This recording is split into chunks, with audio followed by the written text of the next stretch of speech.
armonizando tu ser con la palabra de Dios leída de la Biblia latinoamericana en el Nuevo Testamento del Evangelio de Marcos desde el capítulo 4 en adelante. El sembrador salió a sembrar. Otra vez Jesús se puso a enseñar a la orilla del lago. Se le reunió tanta gente junto a él que tuvo que subir a una barca y sentarse en ella a alguna distancia, mientras toda la gente estaba en la orilla. Jesús les enseñó muchas cosas por medio de ejemplos o parábolas. Le enseñaba en esta forma. Escuchen esto. El sembrador salió a sembrar. Al ir sembrando, una parte de la semilla cayó a lo largo del camino. Vinieron los pájaros y se la comieron. Otra parte cayó entre piedras donde había poca tierra, y las semillas brotaron enseguida por no estar muy honda la tierra. Pero cuando salió el sol, la quemó y, como no tenían raíces, se secaron. Otras semillas cayeron entre espinos. Los espinos crecieron y las sofocaron, de manera que no dieron fruto. Otras semillas cayeron en tierra buena, brotaron, crecieron y produjeron unas 30, otras 70 y otras 100. Y Jesús agregó: el que tenga oído para oír, que escuche. Cuando toda la gente se retiró, los que los seguían se acercaron con los 12 y les preguntaron qué significaban aquellas parábolas. Él le contestó: a ustedes se le ha dado el misterio del reino de Dios, pero a los que están fuera no le llega más que parábolas.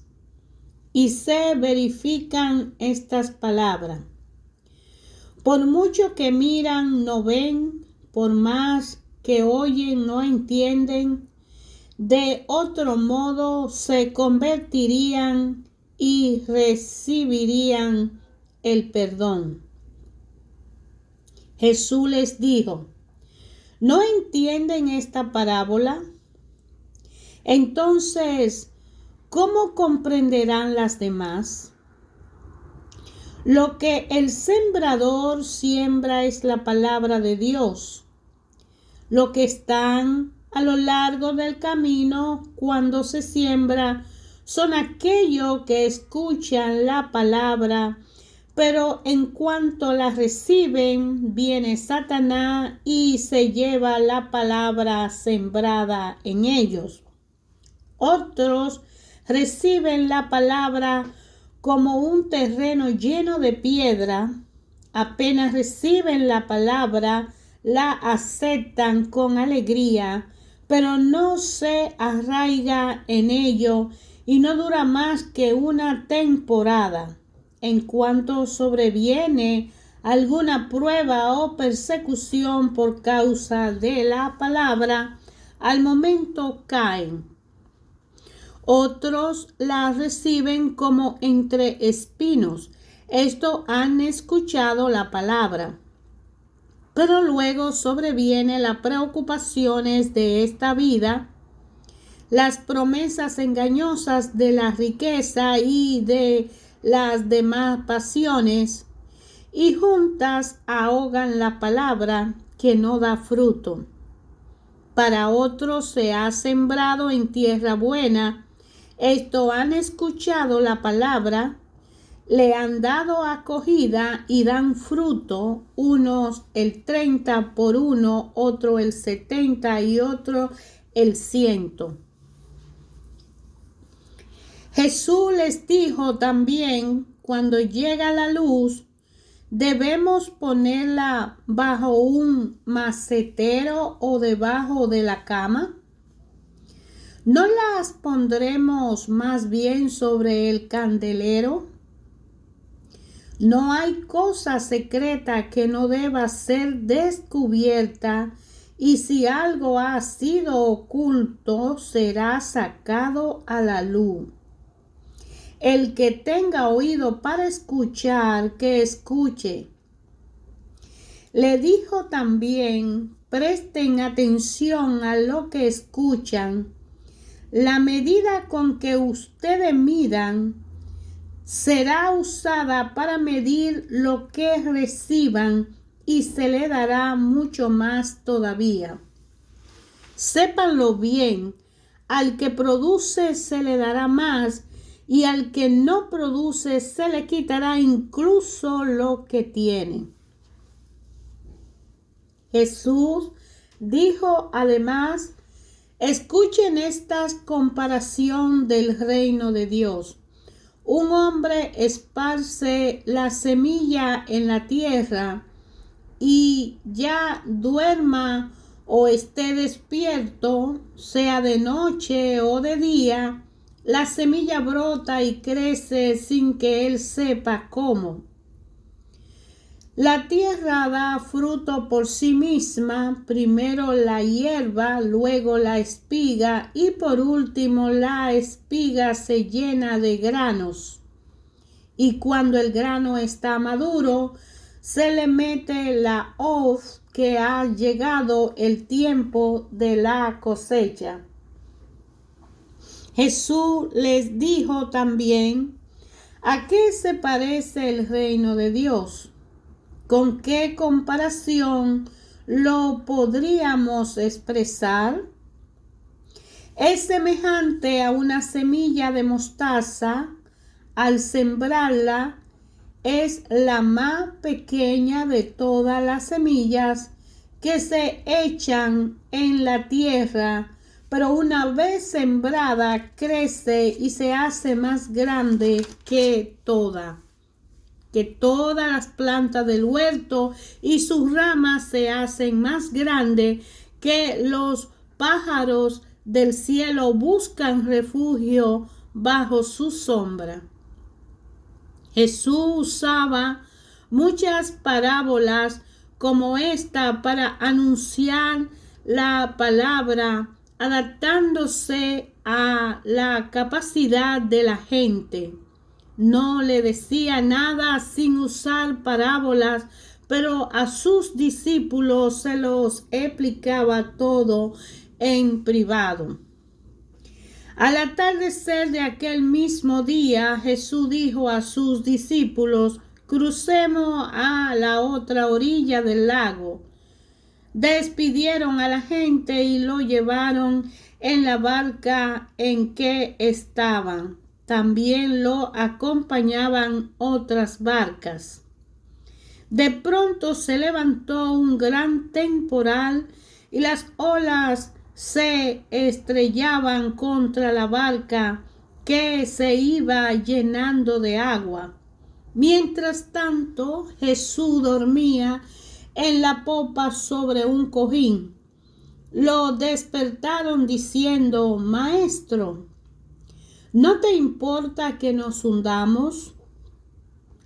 Él entonces se despertó, se encaró con el viento y dijo al mar, cállate, cálmate. El viento se apaciguó y siguió una gran calma. Después les dijo, ¿por qué son tan miedosos? ¿Todavía no tienen fe? Pero ellos estaban muy asustados por lo ocurrido y se preguntaban unos a otros, ¿quién es este que hasta el viento y el mar le obedece? Palabra del Señor. Hermanos, El sembrador salió a sembrar. El capítulo 4 del Evangelio de Marcos, desde el punto de vista del evangelista y discípulo Marcos, habla de que Jesús narraba en parábolas para las personas que no le iban a entender, pero que iban en busca de medicina para ser curados y necesitaban llevar el mensaje dentro de sí. Jesús le hablaba en parábola, pero a los discípulos que habían sido ungidos y estaban preparándose para seguirle a él hasta hoy. Por eso que ayer, hoy, siempre Dios Padre habla a nuestro interior, a nuestro ser. Y la capacidad de entendimiento de los discípulos que estaban siendo discipulados, enseñados como alumnos, era muy diferente a la del pueblo que solo iba por una razón, buscaba sanación.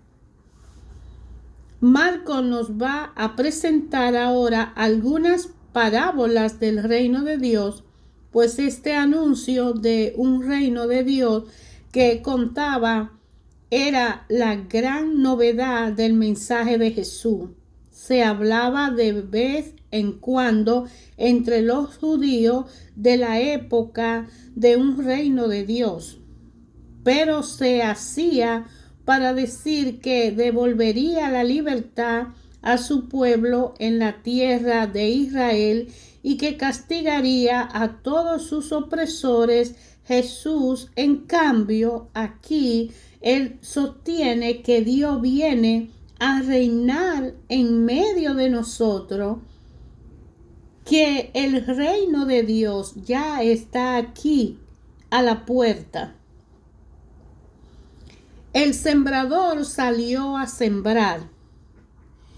Aquí se habla de mucha impaciencia por cosechar los frutos de tanto sufrimiento y sangre derramada bajo la ocupación romana de aquel tiempo que vivieron los hijos de Dios, y Jesús volvía a la semilla.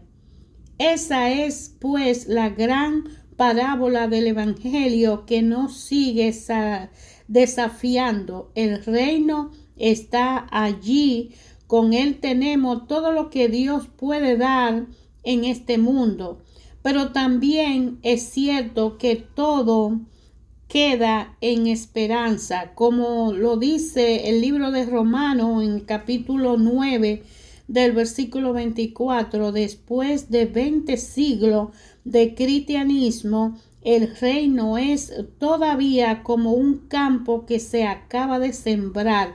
Una parte de la semilla da fruto y se multiplica, y que tiene ojo para ver y no ven. Dejar de contestar cuántas cosas han nacido del Evangelio y nacen aún por donde quiera, y es recibido el Evangelio porque se va sembrando como una semilla. Cada quien que predica la palabra, que evangeliza y que como misionero van llevando el mensaje. El reino se lee en la vida y en los ejemplos de los santos, como conocido o desconocido. Pues la cultura occidental renuncia al Evangelio, pero eso no quita que haya nacido de su dinamismo. El Evangelio está detrás de todo lo que se ha emprendido para dar al mundo la unidad y la paz. Esa y muchas otras cosas han nacido de la palabra, pero han tenido que madurar en el corazón de las personas de fe. Jesús dice a los discípulos: a ustedes se les ha dado el misterio del reino de Dios, porque son discípulos que están siendo discipulados. Jesús recuerda a los discípulos que si están con Él, recibiendo de Él la palabra de Dios, lo deben a una gracia de Dios que los ha escogido para recibir y transmitir el anuncio del reino. Y ya que han respondido al llamado y se han entregado en el grupo de los discípulos y forman parte de ello, el Maestro Jesús les revelará poco a poco la manera de actuar de Dios. Pero nosotros con facilidad, en vez de detenernos en esta generosidad, tomamos la frase en sentido contrario y nos preguntamos: ¿de modo que Dios ha querido que los demás no vean ni entiendan? No, no es así. No le llegan más que parábolas.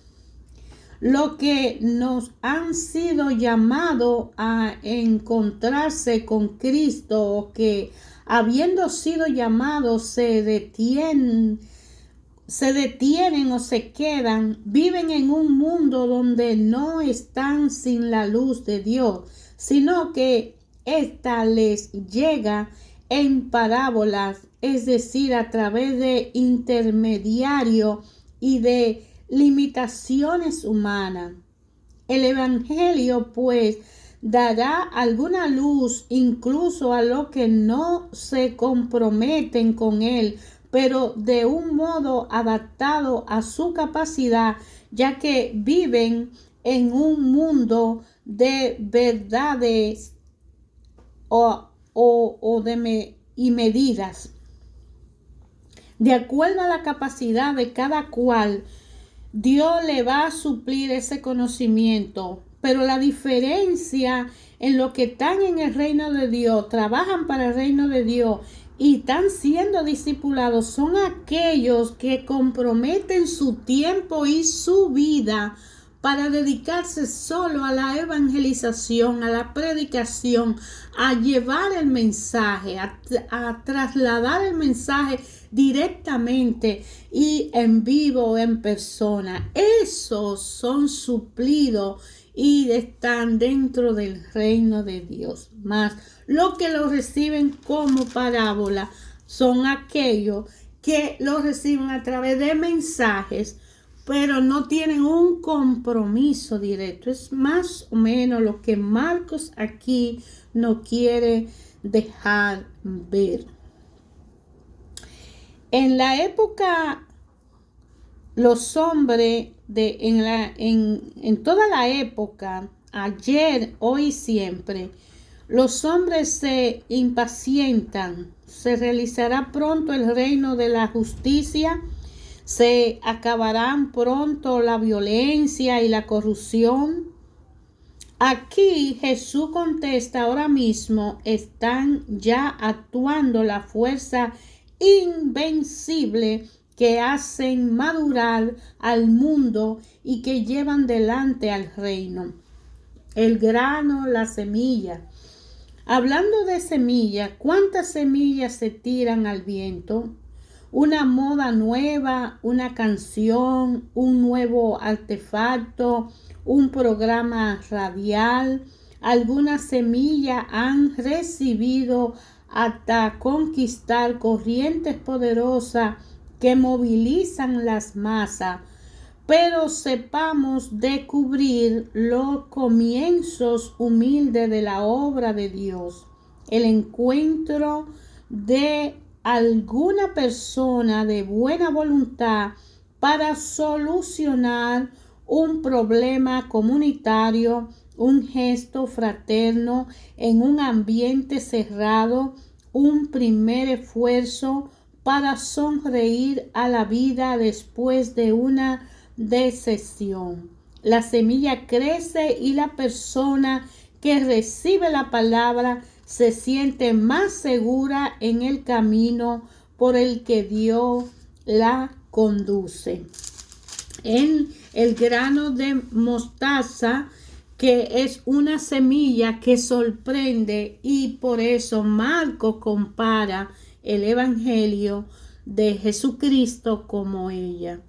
En las dos últimas parábolas, Jesús mostró la fuerza y el crecimiento irresistible del reino. Ahora, como para dar una señal visible del mismo, pasará a la otra orilla del lago, es decir, a la orilla pagana del lago de Genezaret. Los dos milagros que realizará mostrarán que su victoria sobre el demonio sobrepasa las fronteras de Israel. En aquella mentalidad judía, el mal es el símbolo de los poderes demoníacos, un recuerdo constante del caos primitivo donde se mueven los monstruos marinos de los que solo Dios, que es todopoderoso, puede burlarse. Behemoth, Leviatán y Rahat. Al ordenar al mar, cállate, cálmate, al igual que hace con los demonios, como lo vemos en el Evangelio de Marcos, en el capítulo 1, 25, él para los demonios. Jesús reafirma su poder divino sobre las fuerzas del mal. Ante tanta fuerza del mal que los atacan en medio de las tempestades que se levantan, los hombres se preguntan a veces si Dios no está dormido. Pero Jesús está allí. No se asombra tanto del miedo de los discípulos ante la tempestad, cuanto de su falta de fe. Ellos le demuestran y únicamente la confianza en la victoria de Jesús, Hijo de Dios, sobre la fuerza del mal puede permitirle superar ese miedo porque es hijo de Dios. Pero en cuanto descubren en Jesús ese poder divino, los apóstoles son presa de un gran miedo, de susto, de temor.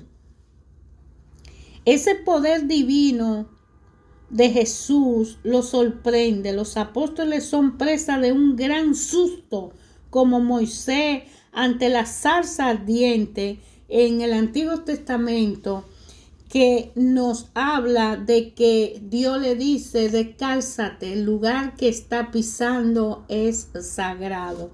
Y él ve esa zarza ardiendo, él se asusta. Ahora Marco narra que Jesús, al decirle al mal: cállate, cálmate, el mal se calma, y eso lo sorprende. Como Isaías también, cuando tiene la visión en el templo, en el libro de Isaías lo podemos ver en el capítulo 6, versículo 5. Y como todo aquello a quienes Dios se manifiesta de un modo particular y individual y directo, más que un amigo, un maestro. Jesús se le manifiesta en la verdad de su ser. De ahí esta frase de que Dios, Padre y conservador de la vida, habla ayer, hoy y siempre, y habla directamente a cada uno de nosotros en una forma directa, personal y particular, y se manifiesta y se deja ver y se deja sentir. Así Jesús ante sus discípulos y con ellos se manifiesta y se deja sentir y se deja ver. ese temor de descubrir a Dios tan cerca de uno, se hace más fuerte que el temor que los discípulos habían tenido frente a la tempestad algunos minutos antes, cuando la tempestad lo estaba inundando en la barca. Jesús calmó el mar desencadenado y acalló las fuerzas de las olas del mar, y al desembarcar en la orilla pagana se enfrenta con el demonio. Aquí abundan las imágenes para pintar el combate pintoresco que va a tener Jesús con el demonio directamente. Este texto nos dice 3 veces que el poseído vivía entre los sepulcros, y menciona también 3 veces a las cadenas con las que había tratado en vano de atarlo. Para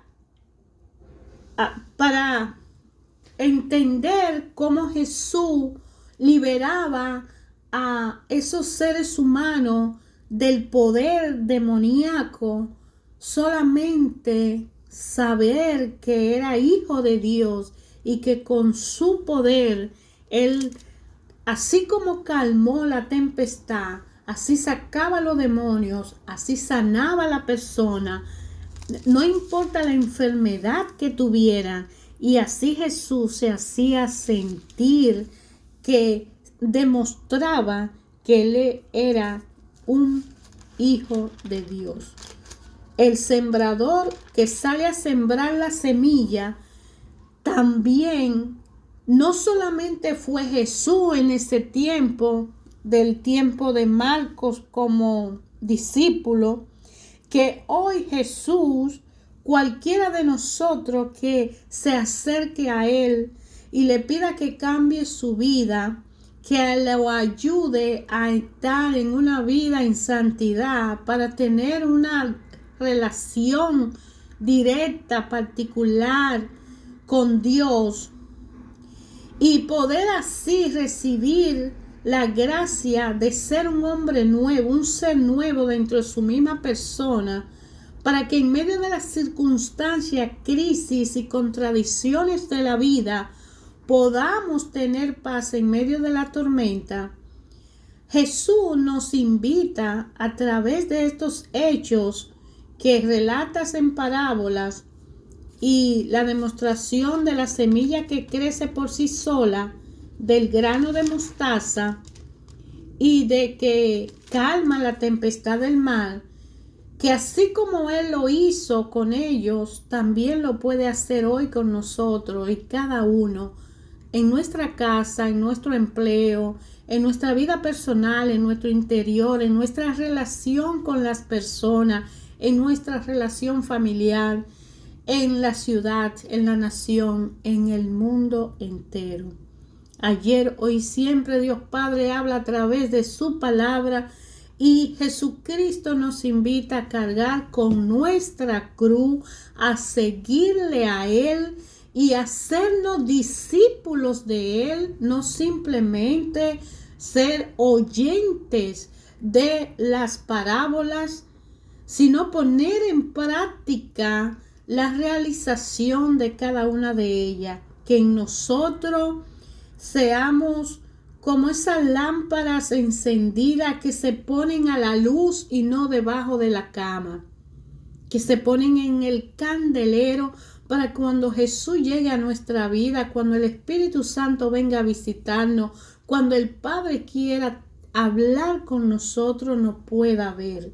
Que nosotros seamos esa semilla que crece cada día dentro de nosotros mismos como mejores personas, y el ejemplo en nuestra familia, en nuestro empleo, en nuestra comunidad, en la ciudad, en el mundo, en nuestra relación con Dios mejore, y que seamos ese granito de mostaza que nos ayuda a ser un ejemplo vivo de que así como el granito de mostaza se mira tan pequeño, Él tiene la fe firme que va a ser un árbol tan frondoso que, como dice Jesús, los pájaros se posarán en ello y lo usarán como cobija. Jesús nos invita también a unirnos a Él y ser uno solo con Él y entregar esa carga, esa tempestad, esa tormenta en sus manos para alivianar nuestro hombro que van cargando una cruz pesada y solo uno sabe cuánto cuesta cargarla. El Evangelio de Marcos nos refleja la manera en que Jesús nos enseña que con paciencia, con amor y con dulzura, practicando y poniendo en práctica día a día la justicia, la caridad, la humildad, el perdón, las normas, las reglas que Dios Padre y conservador de la vida quiere y demanda de cada uno de nosotros para cumplir el plan y el propósito que solo Él tiene con nosotros. Así Jesucristo nos invita a ser nuestro ayudador, a ser nuestro maestro, enseñarnos de qué forma podemos mantenernos en la presencia divina del Padre con la ayuda del Espíritu Santo.